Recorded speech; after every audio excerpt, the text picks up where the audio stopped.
50 विधायक चोर है, 13 सांसद चोर है, सैकड़ों हजारों नगर सेवक चोर है, लाखों कार्यकर्ता चोर है, हम सब चोर है। और वो क्या है? अरे आत्मचिंतन करो, आत्मचिंतन करो। ये नौबत क्यों आई है? क्योंकि बाला साहब ठाकरे जी के विचारों को आपने बेच दिया 2019 को। ये धनुष्यबाण तो गिरवी रखा था उन्होंने 2019 को। बाला साहब के विचार और ये धनुष्यबाण, ये उनकी देन है, उससे तो हमने छुड़ाया है अभी। हम आज की वीडियो में ये देखेंगे कैसे शिवसेना एक नॉर्मल कार्यकर्ता शिवसेना से अलग होकर महाराष्ट्र का सीएम बना। वो कुछ तो 38 विधायक लेकर शिवसेना से अलग हुआ एंड महाराष्ट्र के सीएम बना ही नहीं, उसने शिवसेना भी अपने अंडर कर ली। शिवसेना का प्रमुख भी वही बन गया। ये कोई नहीं, एकनाथ शिंदे है, जो आनंद दिघे के बहुत ही करीब माने जाते थे। आनंद दिघे को अपना प्रेरणा स्थान और अपना एक बाला साहेब को अपना धर्म गुरु मानते थे। एकनाथ शिंदे के पहले के बारे में बात किया जाए तो वो एक शेतकरी फैमिली से बिलोंग करते थे, जो थाने से कुछ एमएलए कुछ बहुत 20 सालों से है। ये उनके अर्ली पिक्स से, जहाँ पर वो एक बहुत नॉर्मल इंसान की तरह दिख रहे हैं और नॉर्मल इंसान थे। आज आगे के वीडियो में डिस्कस करेंगे कैसे वो अपने प्रेरणा स्थान के बेटे के साथ अलग हुए एंड बाद में जाके महाराष्ट्र के सीएम बने, कैसे वो दूसरी पार्टी के साथ अलायंस बनाए, कैसे वो महायुति में शामिल हुए, कैसे वो 38 विधायक को लेकर अलग होने के बाद दूसरे अलायंस से हाथ मिलाकर महाराष्ट्र के सीएम बने। सीएम बनना तो उनका तय नहीं था, बट उनमें सबसे बड़ा स्ट्रोक तो देवेंद्र फडणवीस साहब ने किया।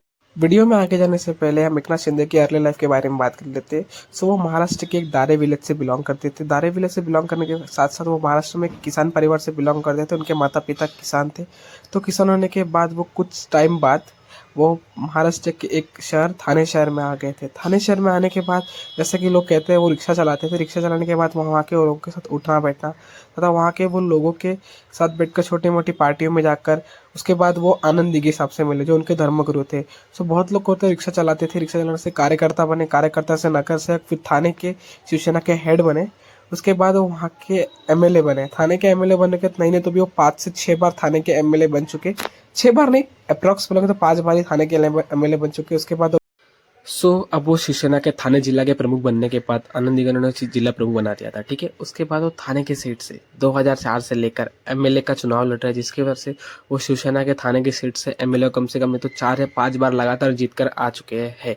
उसके बाद उन्होंने बहुत बड़ी उपलब्धि प्राप्त की, जैसे कि 2019 में जब शिवसेना के प्रमुख उद्धव साहब थे, तो वो उस शिवसेना के गवर्नमेंट में वो वहाँ पर गृह मंत्री भी थे। गृह मंत्री के होने के साथ साथ उन्हें पालक मंत्री भी बनाया गया था। ऐसे ऐसे बड़े बड़े पोर्टफोलियो उनके अंडर हुआ करती थी।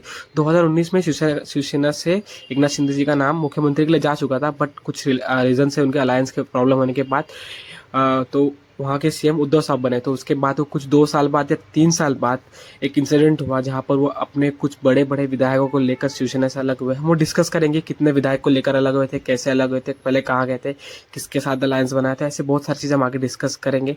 तो अब 2019 में उद्धव साहब की गवर्नमेंट बन गई थी कांग्रेस एनसीपी के साथ महाविकास आघाड़ी। तो अब 3 साल उनकी गवर्नमेंट चली। अब आता है साल 2022। जब 2022 का मंथ होता है, कुछ अराउंड जून का मंथ होता है, जहाँ पर एकनाथ शिंदे रिबेल हो जाते हैं। रिबेल इन द सेंस वो अपने 38 एमएलए को लेकर शिवसेना छोड़कर चले जाते हैं। शिवसेना छोड़कर चले जाने का रीज़न तो ये देते हैं कि यार मुझे कांग्रेस और एनसीपी के साथ गठबंधन अच्छा नहीं लग रहा है, इसलिए मैं बीजेपी का साथ देने जा रहा हूँ। तो ये हुआ कैसे? वो सबसे पहले यहाँ से गए सूरत से गए विशाखापट्टनम से आए गोवा।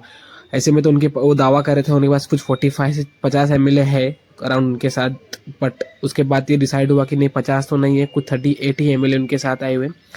तो 38 एमएलए साथ के पहले वो सूरत गए। सूरत में वहाँ पर उन्होंने स्टे किया। वहाँ से उनको लोगों को बताया कि हाँ मैं अपने एमएलए को लेकर यहाँ से अलग हो गए। वहाँ से हो गए विशाखापट्टनम में सेम चीज़ वो लोगों को बताया। फिर वहाँ से आए गोवा।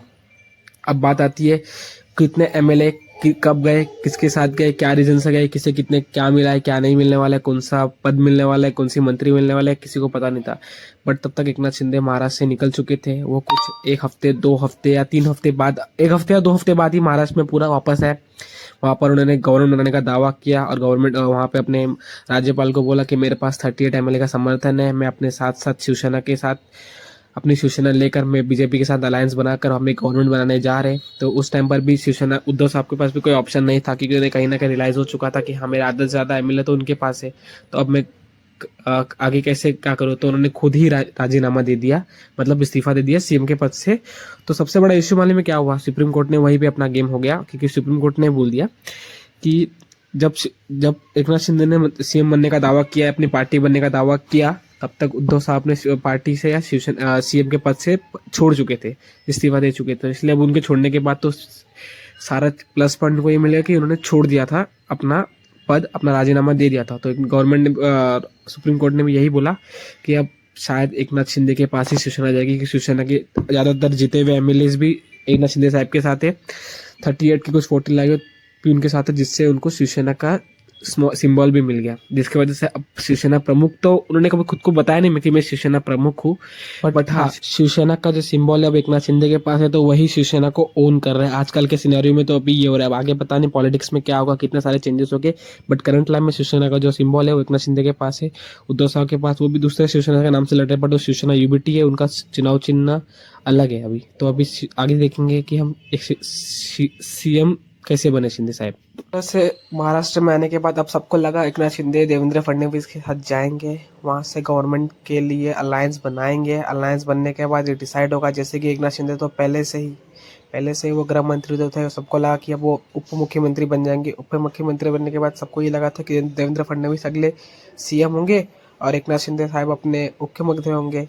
लेकिन अभी भी बहुत बड़ा हेर बदल होना बाकी था। बहुत सारे लोगों को लगा था कि अब बहुत सारी चीज़ें चेंज होंगी, सिनेरियो चेंज होंगी, बट उस टाइम पर सबसे बड़ा गेम प्ले तो देवेंद्र फडणवीस साहब ने खेला। मैं आपको आगे बताता हूँ कैसे होता है। उस टाइम पर बीजेपी की एक बैठक होती है रिपोर्टर के साथ। सारे रिपोर्टर के बाद बैठने के बाद कुछ सबको यही लगता था कि देवेंद्र फडणवीस अब सीएम बनने का अनाउंस करने ही वाले हैं, लेकिन सबसे बड़ा मास्टर स्ट्रोक तो अपने देवेंद्र फडणवीस साहब ने खेला। एकनाथ शिंदे साहब को ही अगला सीएम बना दिया और खुद बाहर हो गए कि मैं मंत्रिमंडल में शामिल नहीं होगा।